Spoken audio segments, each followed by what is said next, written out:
Hi, I'm Ali Jennings, and in this video I'm going to show you how to take your portrait shots to the next level by using a hot shoe flash. Most entry-level and enthusiast SLRs will have a flash built in. And while this is great for a bit of fill-in flash, they can also be pretty limited when it comes to the amount of light that they produce and also adjusting the direction of that light. So, when you've exhausted the usability of your built-in flash, the only way to go is to buy a hot shoe flash gun. So let's take a look at an example and see the differences between a hot shoe flash and your camera's built-in flash, and also of course how to use one. Firstly, a hot shoe flash will generally have a higher guide number. This just refers to the amount of light that it can generate. A standard built-in flash will have a guide number of around 12, referred to as GN12, whereas even a cheap hot shoe flash will generate more than twice this.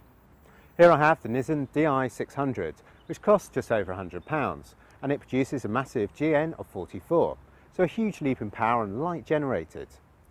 What this means is that I can stand further away from my subject and know that the light will still do its work, helping to illuminate the model. The next major advantage is that hot shoe flash will generally give you a few options for directing the light as you need, so rather than just the single directional light of the built-in flash, you can direct the head up or rotate it round. This versatility over the direction of the light enables you to practice techniques such as bounce flash, which will enable you to capture more flattering portraits. The last feature I want to show you today is the built-in bounce card. This can be found slotted into the top of the flash here. This enables us to use flash to help light your subject, but without pointing the flash directly at the model and causing that all too common harsh flash lighting.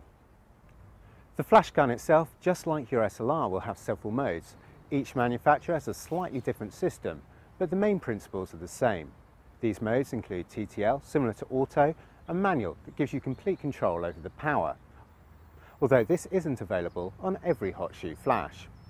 Here we'll just be looking at TTL, or through the lens metering for the flash, as this is the best way to get started. So on the flash gun we'll hit the mode feature here, which on the Di600 is just a simple button which is indicated which mode you're in by a coloured LED.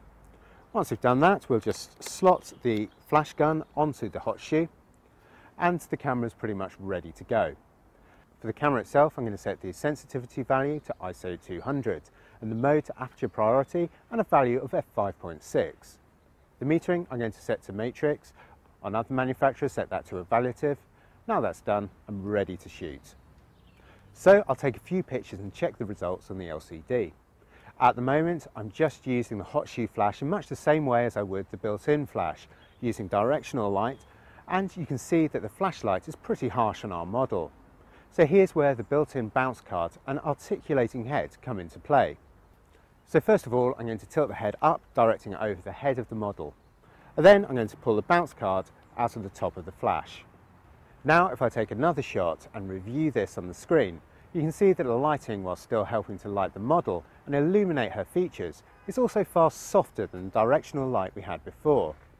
Although I'm just using the small bounce card built into the flash, the same technique can be used to bounce the light off ceilings and walls to get the same softer lighting effects.